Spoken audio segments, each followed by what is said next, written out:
الحمد لله رب العالمين والصلاة والسلام على خاتم الأنبياء والمرسلين أما بعد فأعوذ بالله من الشيطان الرجيم بسم الله الرحمن الرحيم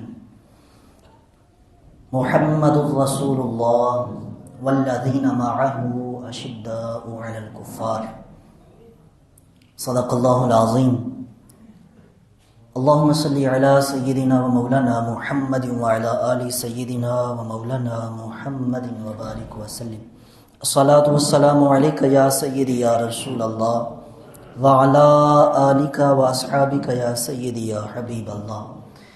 حمد و صلات کے بعد نہایت ہی میرے پیارے واجب الاحترام معززین سامعین حاضرین ناظرین کرام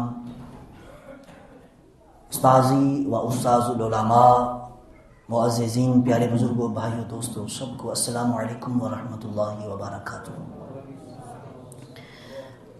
اللہ رب العالمین جل وعلا وحدہ لا شریک کے فضل و کرم اور اس کی توفیق سے پیارے محبوب نبی کریم خاتم النبیین صلی اللہ علیہ وآلہ وصحبہ وبارک وسلم کی نظر عنایت سے بابا جان رحمہ اللہ تعالی علیہ کے فیضان سے ایک مرتبہ پھر آج ہم Jamia Masjid Nagina channel scheme block B3 Lahore کے اندر ہفتہ وار تعلیمی تربیتی روحانی اعمال کی درستگی اور عقائد کی پختگی کے لیے اس اجتماع میں حاضر ہیں. اللہ تعالی ہمیں آج کی تمام برکات حاصل کر کے دنیا و آخرت سنوارتے رہنے کی توفیق عطا فرمائے.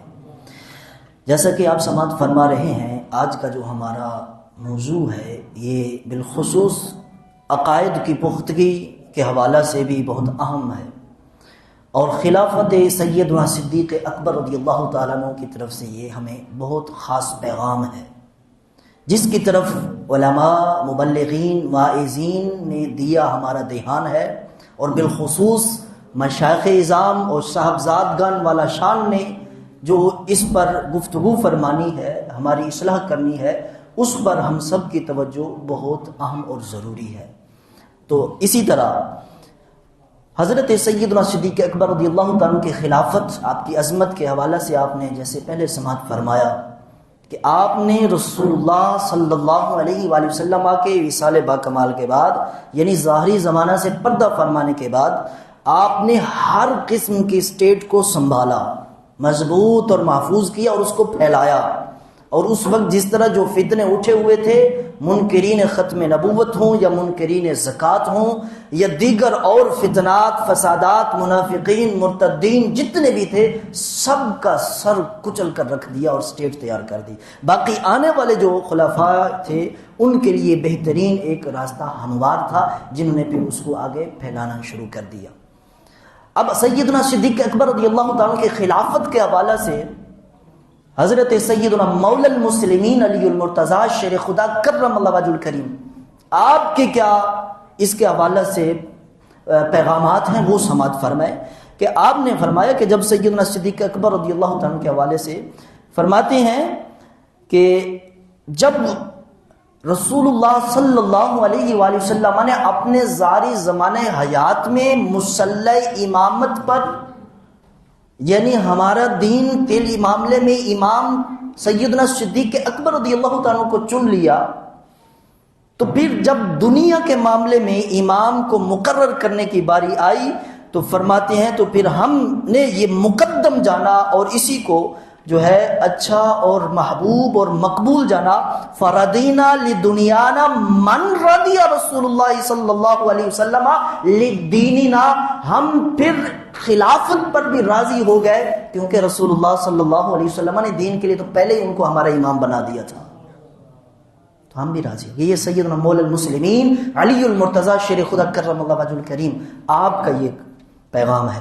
اور فرمایا فقدمنا ابا بکر تو ہم نے بھی خلافت جو پہلی خلافت ہے خلافت بلا فصل ہے پہلے خلیفہ ہیں وہ سیدنا صدیق اکبر رضی اللہ تعالیٰ تو انہی کو ہم نے اپنا پہلا خلیفہ. اب سیدنا صدیق اکبر رضی اللہ تعالیٰ جب منصب خلافت پر فیض ہوئے آپ نے جو خطبہ ارشاد فرمایا ان میں آپ کے یہ بھی کلمات تھے حمد اور صلات کے بعد آپ نے مخاطب کرتے ہوئے لوگوں کو فرمایا میں تمہارا امیر بنا دیا گیا ہوں بنا نہیں بنا دیا گیا ہوں مجھے امیر بنا دیا گیا ہے. اب آپ اس منصب پر فیض ہو گئے تو آپ نے فرمایا حالانکہ تم جانتے ہو، آپ کی عاجزی اور تواضع بھی دیکھیں، حالانکہ میں تم سے بہتر نہیں ہوں. اللہ اکبر، کتنی عاجزی. اگر میں اچھا کام کروں تو تم میری مدد کرنا، اگر برا کروں تو تم مجھے روک دینا، مجھے درست راہ بتانا. سچائی ایک امانت ہے، جھوٹ خیانت ہے. جو تم میں کمزور ہے وہ میرے نزدیک قوی تر ہے. اور فرمایا اللہ تعالیٰ نے چاہا تو میں اس کا شکوہ دور کر دوں گا. اور جو تم میں طاقتور ہے، جو اپنی طاقت کے زور پر کمزوروں کو دبوچنے کی کوشش کرتا ہے، دبوچ لیتا ہے، نوچتا ہے، اپنی کرسی کی طاقت دکھاتا ہے، تو اس کو مخاطب کرتے ہوئے آپ نے فرمایا جو تمہارے نزدیک طاقتور ہے نا تو میرے نزدیک وہ کمزور ہے. آپ نے فرمایا تو انشاءاللہ تعالی میں اس سے کمزور کا حق لے کر رہوں گا. پھر آپ کے یہ بھی الفاظ تھے، فرمایا جو قوم جہاد چھوڑ دیتی ہے اللہ رب العالمین جل وعلا اس قوم پر ذلت کو مسلط کر دیتا ہے. تو آپ نے جہاد کے لیے جو بھی مراحل تھے سب کو اسی طرح جو ہے وہ سنبھالا اور اس اسٹیٹ کو پھیلایا. آپ نے پہلے ہی قدم جہاد کا اٹھایا اور اسی وقت پہلے خطبہ میں جہاد کا آپ نے پیغام دیا. ہمیں جو قوم جہاد کو چھوڑ دیتی ہے اس پر پھر ذلت مسلط اللہ تعالیٰ جل وعلا فرما دیتا ہے، ان کی کمزوری، ان کی بزدلی کی وجہ سے. فرمایا جس قوم میں بے حیائی عام ہو جائے تو اللہ تعالیٰ جل وعلا ان پر مصیبتوں کو عام فرما دیتا ہے. جس قوم پر ہی اس وقت کا پیغام ہے. یہ ولی کامل اللہ تعالیٰ جل وعلا کے محبوب بندے کی نظر ہوتی ہے. یہ قیامت تک آنے والے ہر لوگوں کے لیے ایک سبق ہے کہ کامیابی فلاح کس طریقے سے ہے.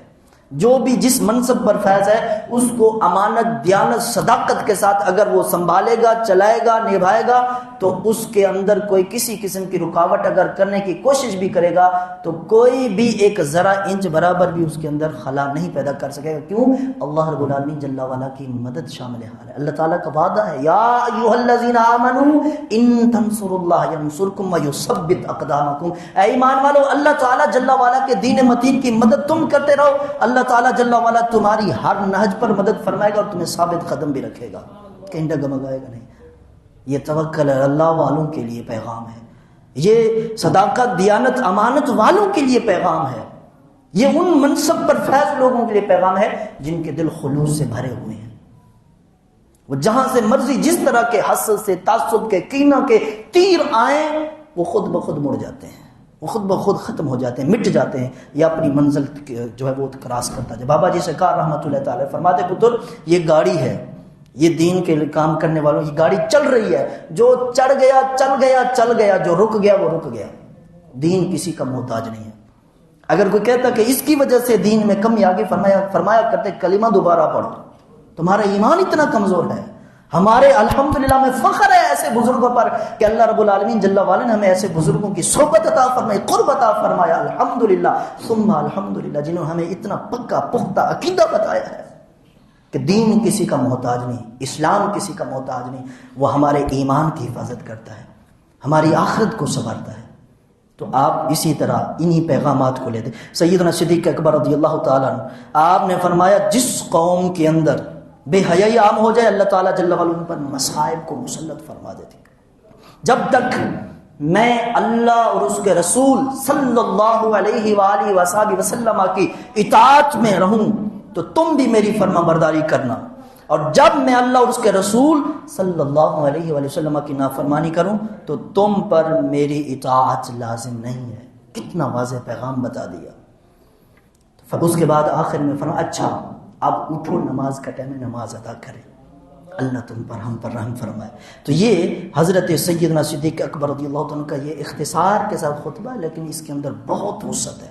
قیامت تک آنے والے تمام مسائل، مراحل، معاملات ان کو اگر سلجھانا ہے اس خطبہ کو سامنے رکھیں تو ہر چیز ہمیں. اب دیکھیں سیدنا صدیق اکبر رضی اللہ تعالیٰ آپ کا ذریعہ معاش کیا تھا؟ خلیفہ بنے پہلے تو شروع میں ہی آپ نے جب خلیفہ بنے اگلا دن ہوا تو آپ بازار کی طرف جا رہے تھے. سیدنا فاروق اعظم رضی اللہ تعالیٰ عنہ نے عرض کی اینا ترید یا امیر المومنین، آپ کہاں جانے کا ارادہ کرتے ہیں؟ فرمایا الی السوق، بغرض تجارت بازار کی طرف جا رہا ہوں تو سیدنا صدیق اکبر رضی اللہ تعالیٰ نے عرض کی تصنع ماذا وقد ولیت امیر المسلمین، آپ کیا کریں، آپ تو مسلمانوں کے امیر مقرر کر دیے گئے ہیں، اب آپ اس منصب پر ہیں۔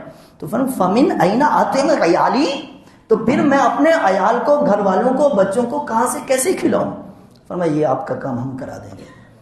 اس وقت حضرت سیدنا ابو عبیدہ بن جراح رضی اللہ تعالیٰ کے بعد دونوں شہزادے گئے، پھر وہاں گئے، آپ کا روزینہ مقرر ہوا۔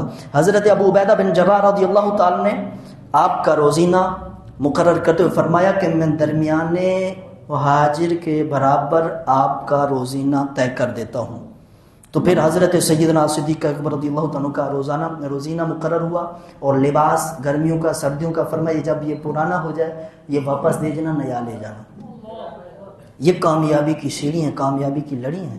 اللہ رب العالمین جل وعلا کی بارگاہ میں دعا ہے کہ اللہ رب العالمین جل وعلا ہمیں بھی نعمت کے ملنے کی قدر کرنے کی، جو جس منصب پر فیض ہے وہ کسی نہ کسی ذمہ داری پر ہے، اللہ تعالی ہمیں بھی اسی دیانت، امانت، صداقت کے ساتھ اپنی ذمہ داریوں کو نبھانے کی اور ڈھیروں برکات پانے کی توفیق عطا فرمائے۔ وما توفیقی الا باللہ۔